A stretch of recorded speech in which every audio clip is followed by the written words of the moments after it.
Hey, vinyl community, Elliot here, and there's a thread that has gotten started that I want to encourage and participate in.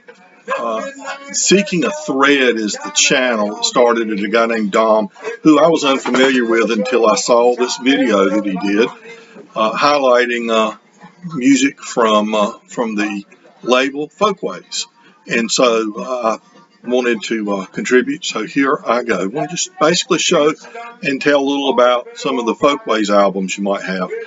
I went to my Discogs collection, and I don't have but probably a fourth or third of my collection categorized in Discogs. But so I had 13 albums from Folkways or Smithsonian Folkways in there, and I've got a few more probably, but these are the ones I could put my hands on. And the first one I'll show, now they've done a lot of re-releases of stuff that came out in earlier years. This is a 2009 reissue for Dawg's legendary singer and banjo picker. This one's called Dawg. And he's from Virginia, mountains of Virginia. Recorded in the 1920s on forward.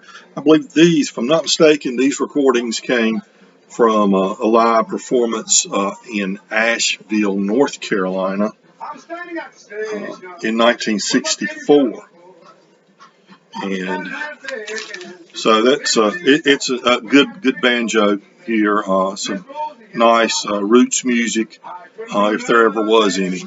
So Dawg, that's him as a much younger man, of course. Okay, I'm doing these in alphabetical order, by the way.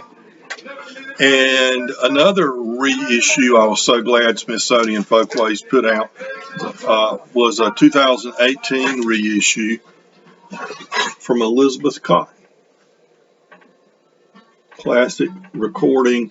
I don't know when this one first came out.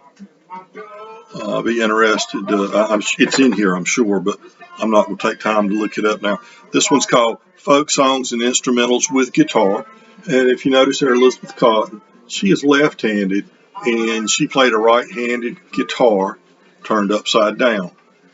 Now, Folkways started in 1948 in New York, and they were taking old 20s and 30s recordings and reissuing them, and they were doing field recordings, did all kinds of things. My collection is going to be mainly Appalachian folk music, that sort of thing, but they did all kinds of things: children's, nursery rhymes, world music, all kinds of things. And if some other people do this Folkways thread, then we can see a lot more diversity. Mine's not going to be very diverse, though. But one of the things Folkways did, and they didn't do it on this album, but usually what they would do in the old albums that they would put out, they wouldn't have gatefolds. They would have a divider, a cardboard divider in here, and on one side of the divider would be the actual record, and on the other side would be informational liner notes in a typed format, on paper, folded paper in here, or a little booklet sometimes. But this is like a 2018 reissue of Elizabeth Cotton. Excellent guitar player, highly recommended. A current issue, this one came out in 2018 as a new record, not as a reissue, on the Smithsonian Folkways under their African American Legacy recordings for the National Museum of African American History and Culture. Dom Fleming's Black Cowboys presents Black Cowboys. I've shown this before. He did a lot of research in this. There's everything from poems to songs, newly written songs, some telling the story of Black Cowboy, others traditional songs collected through the years. Okay. And that's F. Now I'm in G. And this is a 2000 or a 1964 recording. This isn't a reissue. Woody Guthrie with Cisco Houston and Sonny Terry sings Folk Songs, Volume 2. And, you know, no collection of folk music would be right without, complete without some Woody Guthrie. And there you can see the divider separating the music from the liner notes. And the liner notes, someone informed me actually on YouTube on a note when I showed something. Sometimes you find these with the liner notes included like this.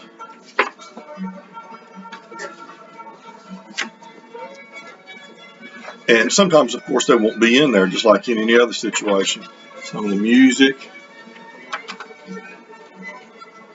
But if you go on the Smithsonian Folkways website, you can, and you've got an album that the liner notes weren't in it when you bought it, you can go on there and you can, it's a PDF, I think, or something, and you can print them up and put them in there.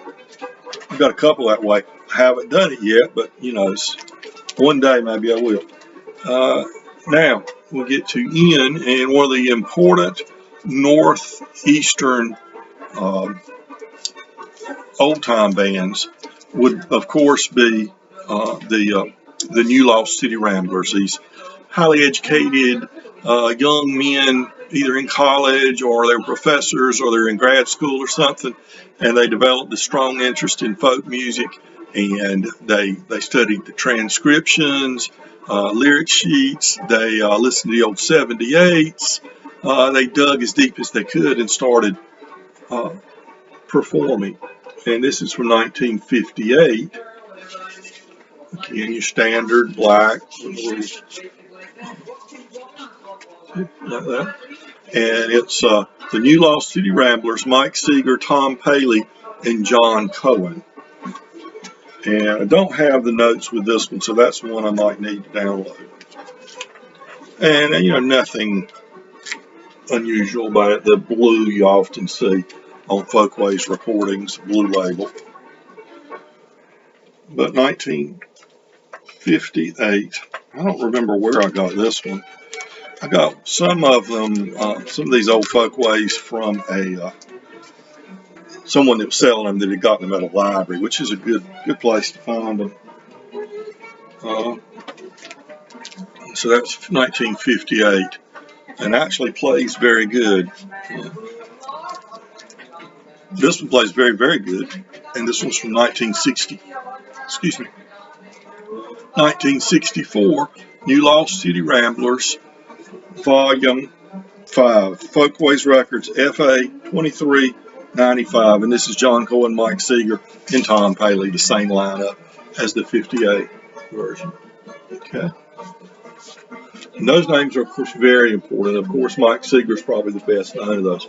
But John Cohen and Tom Paley, very important, along with Ralph Ritzler, extremely important in preserving and encouraging the performance by these often aging artists in the 1960s and 70s and 50s to get those instruments back out. And there was some interest. People did want to hear them play those instruments, and they showed respect toward them. That's probably the biggest thing they did. They didn't. People from the Appalachian Mountains didn't know the value of their music. It was just, just something they did for them, and they've been ridiculed, called hillbillies, and talked down upon for so many years. And here were these educated people that showed them respect and encouraged them, and showed them how to make some money playing it, and showed them that their art was valued, and that's so important. And probably the epitome of what I just said would be the emergence of Doc Watson. All those things coming together. This is at Folk City in New York, Gene Ritchie and Doc Watson album. And this is on Smithsonian Folkways. And I don't know what year this one was. For some reason, I didn't put my little sticker on here like I normally do. I'll have to remedy that after I make this video. But the recording was on location at Folk City in New York City. And I just don't see a year here. I'm sure it's on here somewhere. But it was originally issued in 1963. So it's probably recorded in 62 or so. And of course, you can't talk about Folkways Records, Smithsonian, without talking about Pete Seeger, of course. Pete Seeger, sings American Ballads. This is from 1957. And there he is with his banjo. This is not a reissue. This is the actual one. More color on this one than we see on a lot of the Folkways. Usually they're pretty drab, honestly.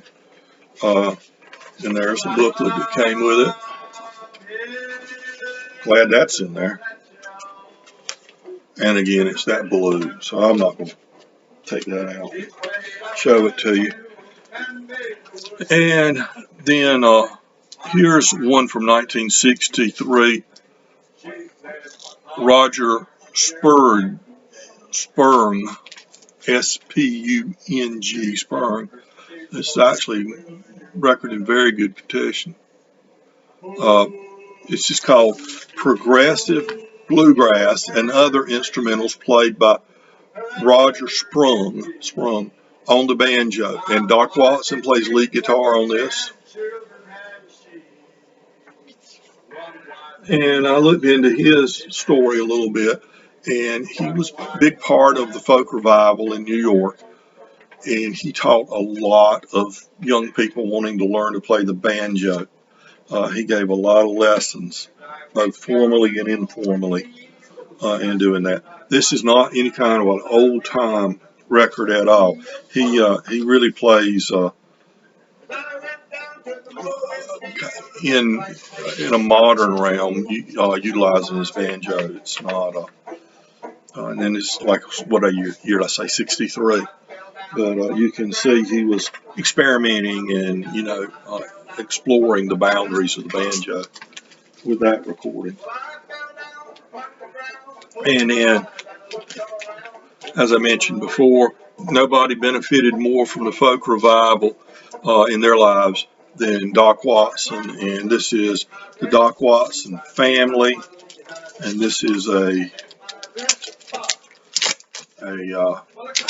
reissue, originally reissued from 1968. I don't know exactly when this one came out. But this is not just Doc Watson, of course, but it includes members of his family doing a variety of songs here in a variety of styles. And it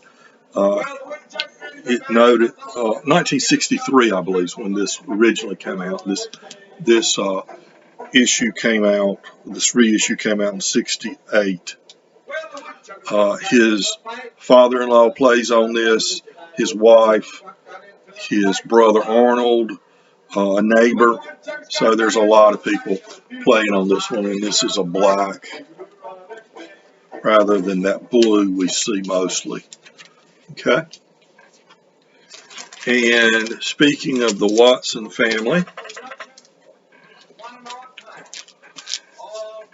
here's an album that just came out in 2020. A fellow was attending the show, and he recorded it on his crude equipment at that time.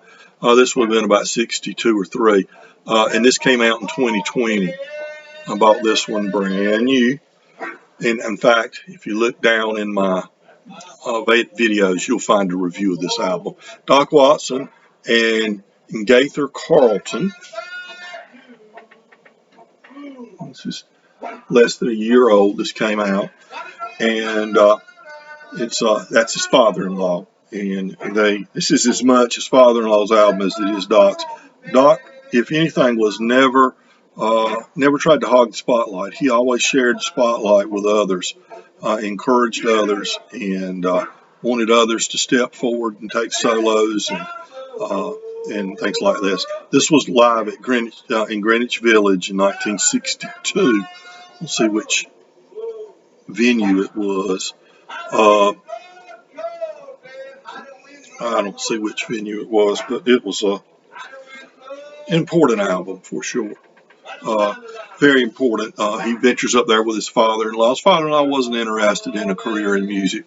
Dawg was blind, and if you ever wondered why there were so many blind musicians, especially blues musicians, and, old time and country and stuff like that, well, there wasn't any Social Security for a long time, and even if there was Social Security for them, or any kind of government benefits, they didn't amount to a whole lot. And one career you didn't have a real major disadvantage in was in music. And so that's what Doc Watson did. He was encouraged, and he ventured out and started performing and found it. In fact, he says one of the proudest moments of his life was when he had gone up to New York on the bus by himself, blind, and Ralph Rentzer met him there at the bus station. They set him up in a room, I don't know, in a hotel or at somebody's house or something, and he was booked for 2 weeks at one of the folk clubs in Greenwich Village, and he performed, and they gave him his check. He got back on the bus and went, and they told him, we got more bookings coming, this is gonna take off for you. And he went back home to Deep Gap, North Carolina, and he went into Boone, the nearby town, and deposited that check into his account, and went to the relief office, the social services office there in Boone, and told them to take him off the rolls. He was no longer in need of welfare. He was from this point on going to be able to take care of his own family. Said that was the proudest moment of his life. And he was a 30-something-year-old man, a piano tuner. He played in some local bands on Saturday nights and things like that, some rockabilly and dance bands and stuff like that. Couldn't earn much of a living that way, and so he was on assistance, but not anymore. And let's see, the last couple I'll show you are various artists' albums. The Smithsonian, or Folkways at first, and Smithsonian continued that tradition. They did a really good job of documenting fiddlers' conventions, festivals, and things like this. And this one is from 1962, is when it was issued. This is the 37th Old Time Fiddlers Convention at Union Grove, North Carolina. Okay. And Mike Seeger and John Cohen are the ones that put this one together. Went down there and recorded it. They were, of course, the New Lost City Ramblers. That's got a variety of artists on there, and this is really good. I've got several of these Union Grove Fiddlers Conventions albums. Some of them are on Folkways, some of them are on Prestige, some of them are on their own label from Union Grove, and so on and so forth. What's been playing in the background while I've been doing this, and I must have been rambling on a long time, I have, was also another example of Folkways recording, documenting festivals, and this is the folk music of the Newport Folk Festival, 1959 to 1960. Okay, and it's got some blues and all kinds of stuff. You heard it in the background there. All right, folks. So there is my edition of Show Me Your Folkways thread. I'll remind everybody, be kind to your neighbor, because we're all neighbors.